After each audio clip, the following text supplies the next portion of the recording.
So my guest today is Scott Yoo, who is a renowned violinist as well as chief conductor, artistic director of the Mexico City Philharmonic. He's an all-around factotum of classical music, and he is also the host and producer of Now Hear This, the acclaimed PBS show, which you can hear this Friday and watch, by the way, this Friday at 9 p.m. Eastern Standard Time on WGTE HD. And you can also find episodes on the PBS.org website as well as on the PBS app. I want to welcome you. Thank you for making the time to chat with us a little bit today, Scott. Oh, it's an honor. Thank you, Brad. Now, so we last talked, I think, a couple of seasons ago about your time there, and I wonder if you could touch on the beginnings of the program again for people who may not be familiar with how the program began. Absolutely. I think we last spoke in 2023, Yeah. uh, and it was really fun to speak with you then, and it's going to be really fun to speak with you now. Um, I was doing a concert of the three Brahms piano trios in Austin, Texas, and in order to try to fill the hall, we did a little teaser the day before the concert, and I wrote up a little. It wasn't little; it was about 100 pages, but it was a little event, sort of musical event, and I was trying to make the point that you can hear Brahms' age through those three works, and I thought it was interesting, and my colleagues who were playing in the piano trios thought it was interesting, but unfortunately, the uh, the public at large did not think it was very interesting because only seven of them came to that event, Mhm. four of whom were my college very good friend who was a cellist and she was teaching at UT Austin. And I kind of recognized that. I was mortified that there was nobody in the audience, but I did the best I could. It was probably 2 weeks of work to put that together. Anyway, after the concert, um, somebody came backstage and said, "Hey, nice concert." And I said, "Thank you." But he said, what I liked even more was what you did yesterday." And I was kind of shocked because I didn't remember seeing him. And I thought I had looked at all seven people in the audience, a lot. And he said, "I'm Harry Lynch and I'm a producer for PBS and we need to make a TV show together." And I kind of thought he was joking, but uh, a month later, he called me. I was in Mexico City doing concerts, and he called me, and we spoke for 2 hours. And I think I think 11 months later, we were shooting the pilot, Wow. and then another 4 months after that, PBS corporate had gotten a hold of the pilot, and they were impressed, and they decided, okay, we need to make this into a series. So it kind of happened very quickly. Yeah. Let's talk about this upcoming season a little bit now. In addition to the music, you have travel, you have lots of locations, you have food, you have dance. Am I missing anything there? Um, There's a little bit of mystery, especially one of the episodes. There's a little bit of mystery. When we started making content for PBS, we realized that a lot of their really heavy hitter shows, especially Antiques Roadshow, that's all about suspense and mystery, and we thought we would incorporate that too. And Harry Lynch, who writes these episodes, he's really good at incorporating mystery and discovery into the episodes, and we're it's fun to make. There yeah. are times when they want me to be surprised, and since I'm not a professional actor, I'll sit in the van for hours, literally hours. I'll be sitting there waiting for them to say, "Okay, Scott, walk into the set and don't open your eyes." And then I'll open my eyes and I'll genuinely be surprised, and that's the take they use. They never use the second one because the reaction is not as good. You mentioned discovery. I want to ask you, what did you discover in making these four episodes for this season in particular? Well, one of the first pieces of music I ever played was by Luigi Boccherini. And I didn't know anything about his life. I didn't know he lived life as an expat. And that was just, and I didn't know how important he was to the history of the cello. So just learning about that was fascinating. Um, the last episode that we shot, which was on a guitar composer named Barrios, he only wrote for the guitar. So I didn't even know who he was. And I did a little research on Barrios, but we, on these shows, we often have the world's expert on X.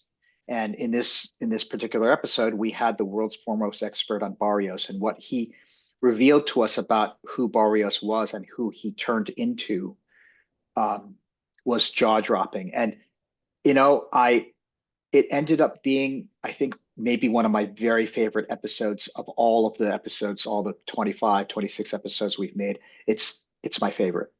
Wow. Yeah, that's the only one I haven't seen. I've seen the three others, but I haven't gotten to that yet.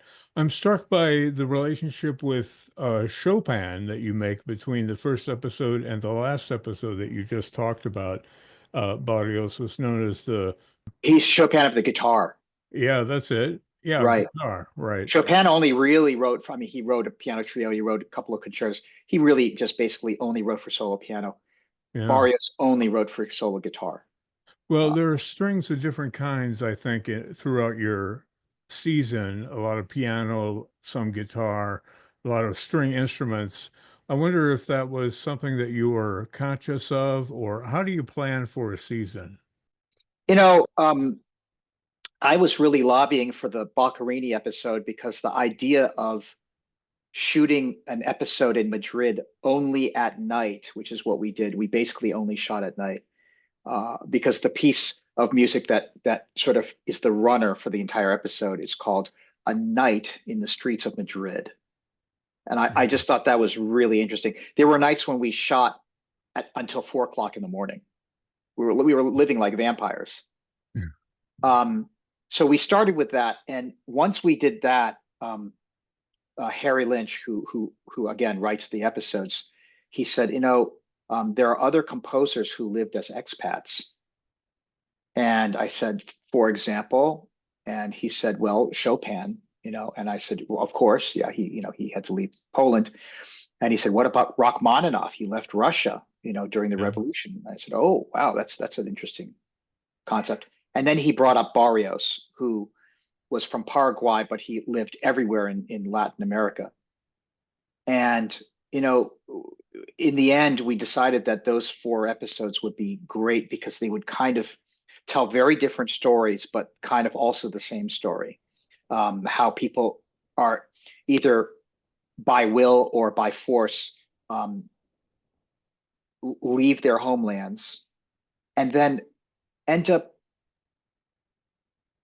becoming greater because of either hardship or their quest for adventure. They become even greater than they originally were going to be. And Yeah. I don't know. I think it's a great lesson for all of us in life. What is life about, and should you be seeking adventure? Should you force yourself to go somewhere that you're not comfortable? And I think after making these 4 episodes, I think the answer is definitely yes. Yeah. The last time we spoke, you had danced a tango, I believe, with your wife, uh, Alice Dade, at the time. And I'm wondering if you did any dancing in this series. I didn't see Um, much. I don't think I Yeah. danced, which is good for the audience. I don't want to subject them to that kind of pain. Yeah. Um, you know, we the episodes got kind of wistful, and we felt a lot of pathos making these, especially for me, the Chopin episode. I had very little to do in the Chopin episode other than try to coax out, the right answers and sort of interesting answers from the guests. But um, there is something about leaving your heart in, your heart gets broken when you leave your homeland. It's very Right. poignant. But his music would not have been the same. The output would have not been the same had he not left. Yeah. And seeing where these composers lived, I mean, that makes a difference to how you listen to the music. Yeah. I think so. I mean, you see the composers, and you see what beauty that they saw, or in Barrios's case, what poverty he experienced. And I mean, for Barrios, I just remember thinking this man must have just been made of blood, skin, muscle, and music. It just pouring out of him. He had to get it out. Let's talk a little bit about night music because that's a remarkable piece by Boccherini, first of all. But you have such a Spanish flavor to everything. You kind of take us to Spain and retrace his steps as well. But you use other kinds of music to sort of get an insight into what Boccherini may have been doing or may have been surrounded by. I wonder if you can talk Well, about that episode. sure. I mean, a couple of things I really enjoyed about that episode. One was that we had the other cast members were all very young. I was the youngest cast member, and these kids, they were all in their 20s. I think one of them was in their 30s, and they all went to Madrid, and we shot this episode, and you could see the sort of thirst for adventure in all of their eyes, and I felt like you could also hear that in Boccherini's music. Boccherini, even though he was an Italian, he was so open to absorbing a little flamenco here, a little bit of this there. Um, I was very impressed by that. There's some Scarlatti in his music. And then at the same time, he was such an innovator. I mean, what he did for the cello, you could argue that cello wouldn't be a virtuoso instrument without Boccherini. You could argue that Boccherini was the Paganini of the cello. I wonder if we can talk about Rachmaninoff a little bit because we think of him as the quintessential romantic, but he also faced incredible hurdles, including mental health in his journey, as it were. I wonder if you can say what it is that you're doing in that episode, how you're changing the view of Rachmaninoff that people may have. You know, um, I think I even said this on camera. I think I had an album very when I was very young of the Tchaikovsky Piano Concerto and the Rachmaninoff Second Piano Concerto, and I thought that they were contemporaries. I thought they Yeah. were the same age. They must be the same age if they're on the same album. And I didn't realize until, probably I was in college that Rachmaninoff lived until the 40s, 1940s. Yeah. Uh, in some ways, he wrote antique music.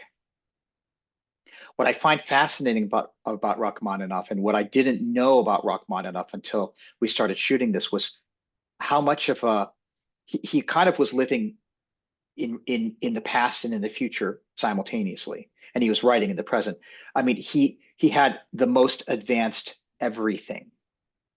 Everything. He had elevators in his house. He had the most advanced Leica camera.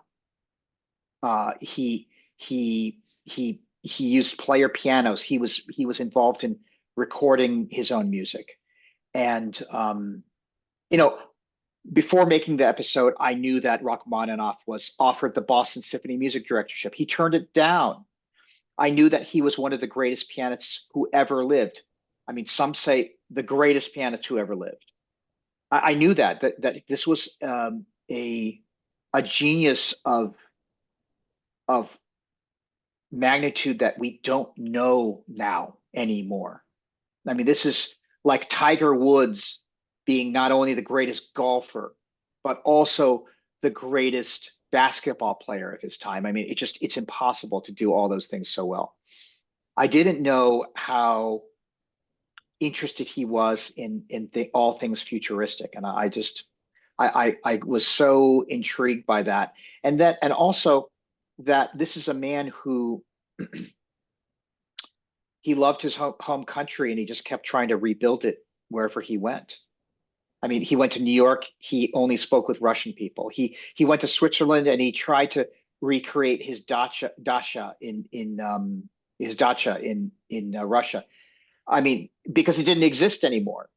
Yeah. Um, what an extraordinary life. If there were ever a docufilm to be made about a 20th century composer, I think to make one about Rachmaninoff would be so interesting. I wonder if you had any musical highlights you want to mention during the course of making this series. I did really enjoy playing a little Chopin about 10 feet away from where Chopin's actual heart is being stored. Wow. I, by the way, Brad, I mean, you're on radio and TV every day, so you know these things that maybe somebody like me might not.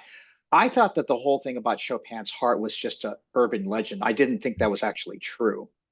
Yeah. So when we got to the church and they said, and inside that wall is stored Chopin's heart, I I thought they were joking, but they were serious and incredible. I wonder if we can leave folks with what you want them to take away from the series. One of the great insults that I once heard about classical music. I think I was playing Brahms. It could have been Beethoven. I don't remember. But somebody said to me, why do you keep playing museum pieces? I mean, why are you living in the past? But for me, the greatness of these authors is that they shine a mirror on humanity itself. They are telling the stories that their music tell accurately tell the stories of your life, of my life, of his life, of her life, because it's universal, the stories that they tell. And the emotions that they can describe are indescribable emotions. And I just feel that because of their storytelling gift, it's just absolutely a worthwhile thing to keep playing their music. And what better way to learn about these composers but to also imbibe a little culture, maybe a little food, a little dance, what have you, on a short, digestible 53-minute TV show that lets you know, hey, you might be afraid to go to a concert hall, but don't be so afraid because this is really, really great stuff. My life wouldn't be recognizable had I not been doing this. Scott Yoo, thank you so much for making the time today to talk to us about the new season of Now Hear This. It's an honor, Brad. I'm so grateful for your time.